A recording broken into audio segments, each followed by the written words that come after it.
back on the road. I won't be able to document a lot of the trip. That sounds kind of weird. I won't be able to video most of the trip today.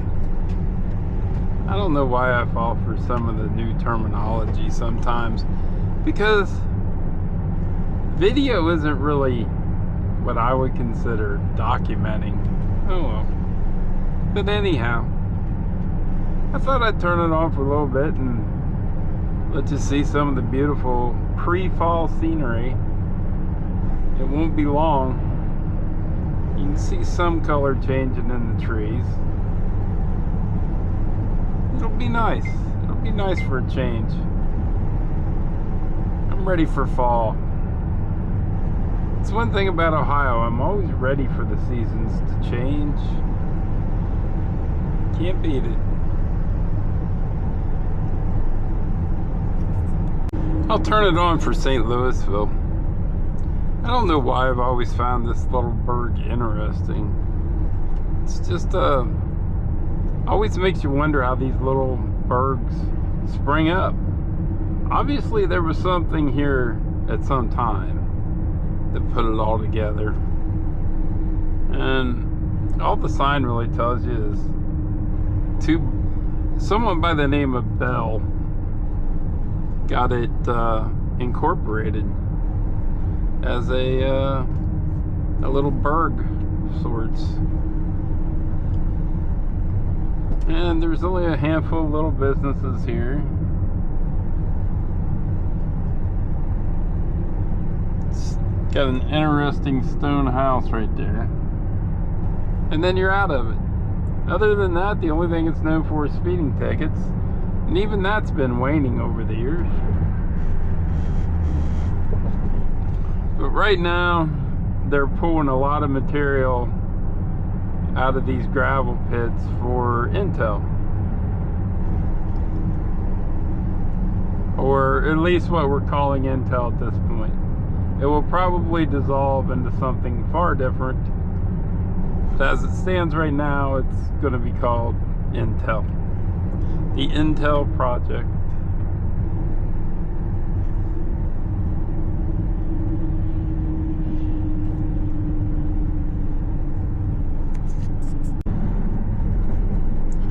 Little Utica.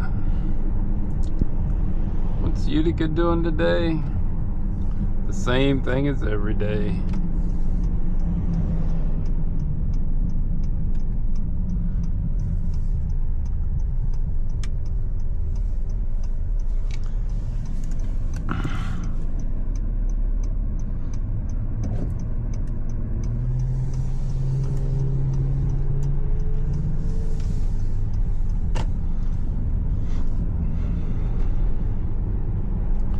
Boy, they've got a big project going on back here. It's the sewage plant. So we can look for big changes in Utica's sewage. How big of a plus is that? Cleaner poop. Yay. Well, gotta have something to cheer about in Utica. I'll take what I can get.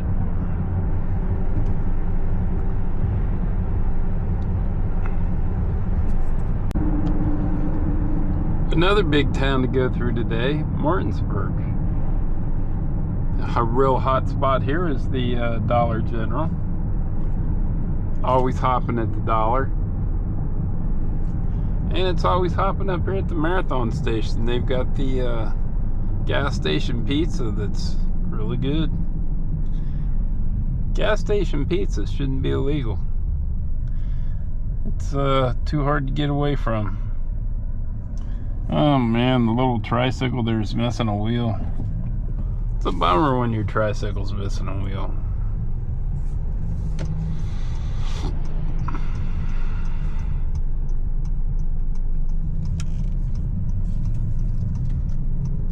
Knox County Career Center. Oh, that's just advertising on the dump trucks. They're just trying to make a few dollars with the rotating barrel of a dump truck now. Gotta get it where you can. You'd think something like a career center would kind of sell itself, you know? Guess not. I don't know why I'm being negative today. I wouldn't call that really negative. Just wondering. Something I've never seen before and wondering why it's there. Maybe it works. Maybe it's the greatest form of advertisement there is. But I've just never seen it before. So I decided to act like a you know what about it. Oh well. On with the show. Through the whoop-de-doos of 62.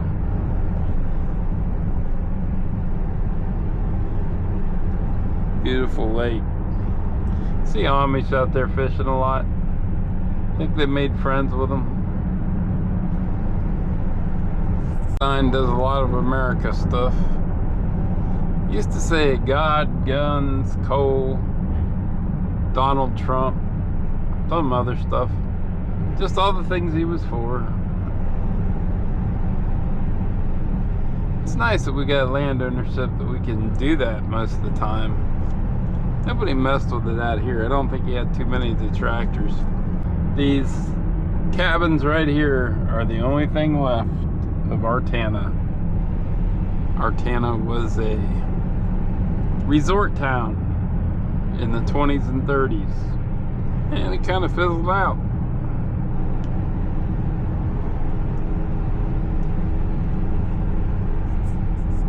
In 229 Crossroad.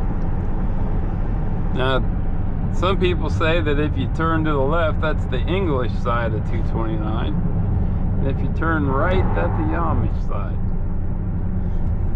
But the truth is, everybody gets along pretty well out here.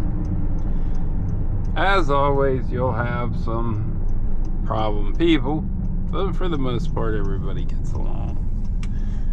This guy's having a pie sale. I think he just used a board from a pie sale, so now it looks like he's always having a pie sale.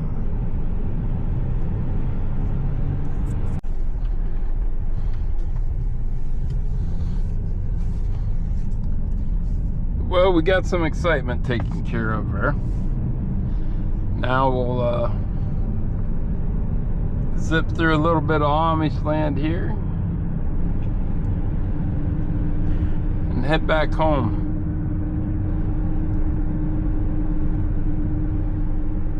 I didn't get any footage of Mount Vernon because, well, I had too much business to do. I thought I could get by without doing so much business, but I was wrong.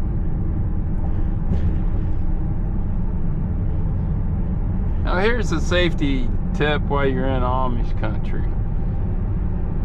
Always watch this time of evening when the shadows are pretty thick, because buggies tend to blend into the shadows sometimes when it's really bright. I don't see any out today. Well, here comes one. You might be able to see it on the camera. And that one's not in the shadows though. But the all black buggies, you gotta watch.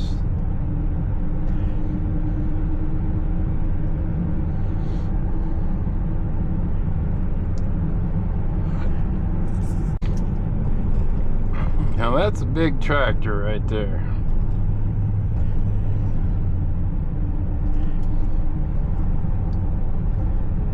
Piece of equipment like that might run over $500,000 or more. I don't know.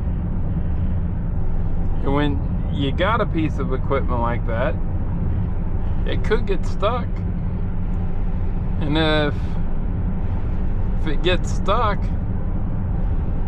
how do you get it out? You got to get something bigger to pull it out.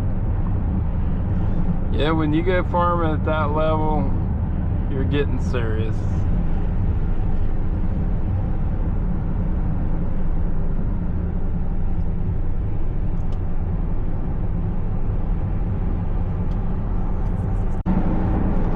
There's the flags again. America. And this really is America, you know. I say that in jest, but this really is where the working people are. It takes a lot. Most of these people operating these farms, farming's their second job, you know. You can't get health insurance and everything just off of a farm nowadays. So they farm to keep the land, because if you don't farm it, you got to pay tax on it. I mean, you still pay tax on it even if it's farm, but it's a different type. And you got to farm a certain way to get any help from the government. And farming is it's a wreck. It's not what you would think of it as. And it's usually just corn and soybeans. Every once in a while someone might throw some wheat in there or something, but yeah, it's not all the produce you think of usually. Now some of the Amish, they do all the produce and things like that, but not the most common thing for a commercial farmer to be doing in central Ohio. Usually it's just corn and beans.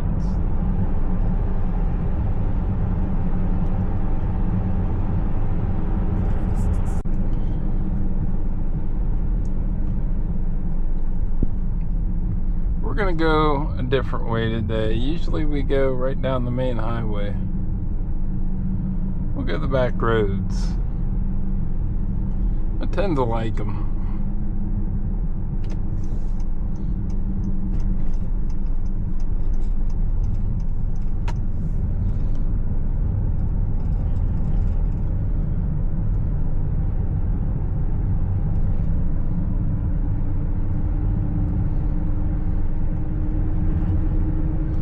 You'll see a lot of eggs for sale and rabbits for sale, things like that. People doing little side hustles out here to keep everything together.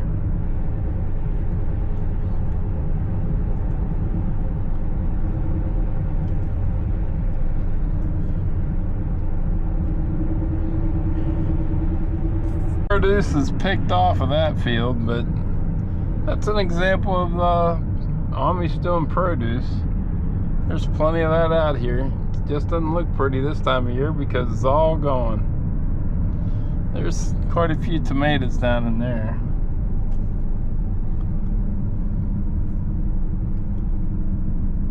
A lot of berries.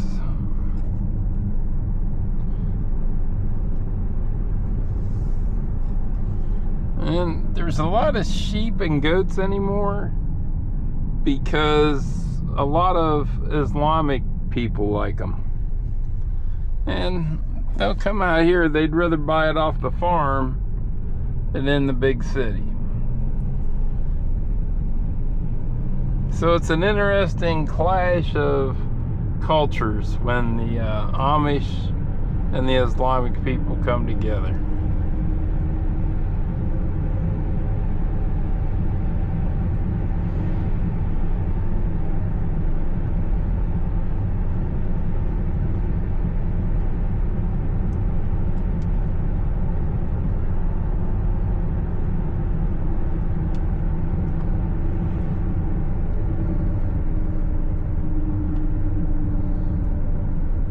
A lot of produce for sale there. Fresh produce. It's unusual, they got printed signs. Usually it's always handwritten. And they got a honor box up here.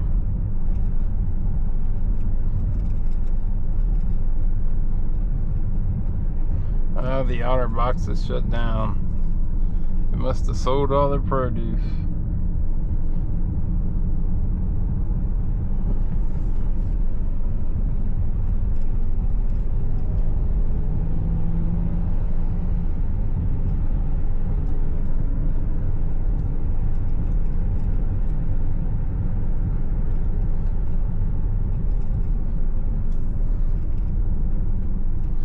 There are some nice views out here. For example, this one.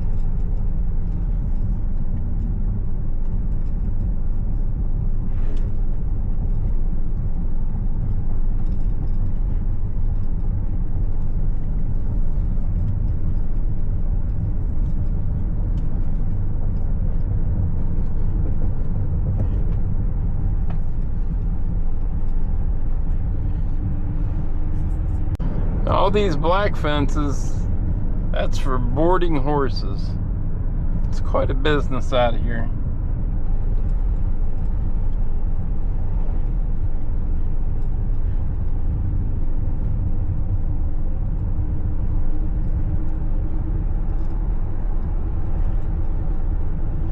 It's close enough to Columbus that some of your big money people will be willing to come out here and board one.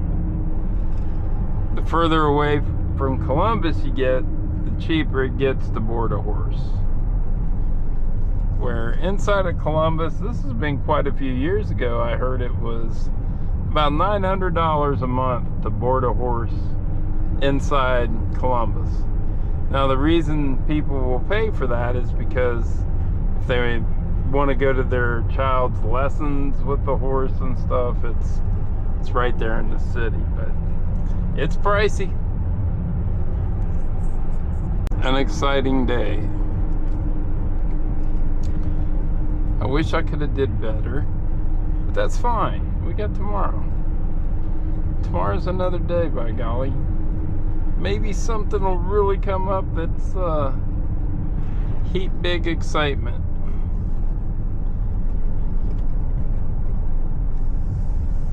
This is just coming in the backside of St. Louisville here. And you do not want to be in the backside of St. Louisville. But here we go. They've managed to put a stop sign on the railroad track here. It's kind of funny because the only train that comes through here goes about 4 miles an hour.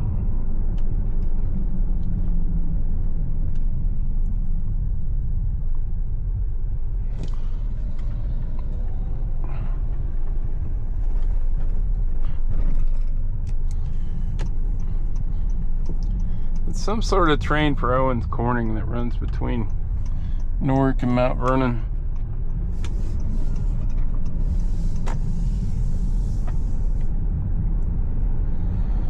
We're finally out of the sun. You always have to watch for drunks in the road right here. Some of these folks here get soused. I've seen them so drunk they couldn't even make it across the road there before.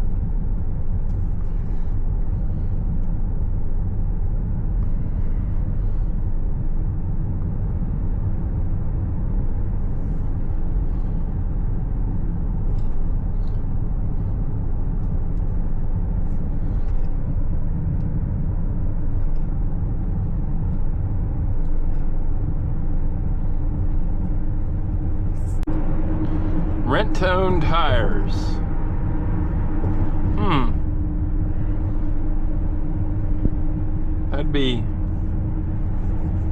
That'd be a bummer to wear them out, you know, and they want them back and you bring them back bald and they're like, well, you know, now you owe us for the whole tire.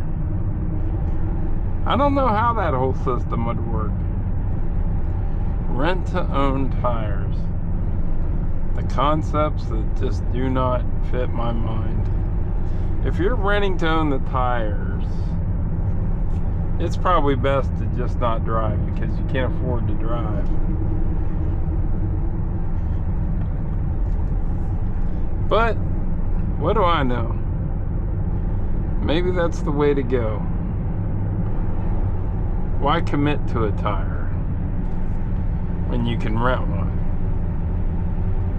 I don't know, maybe there's something there I don't understand.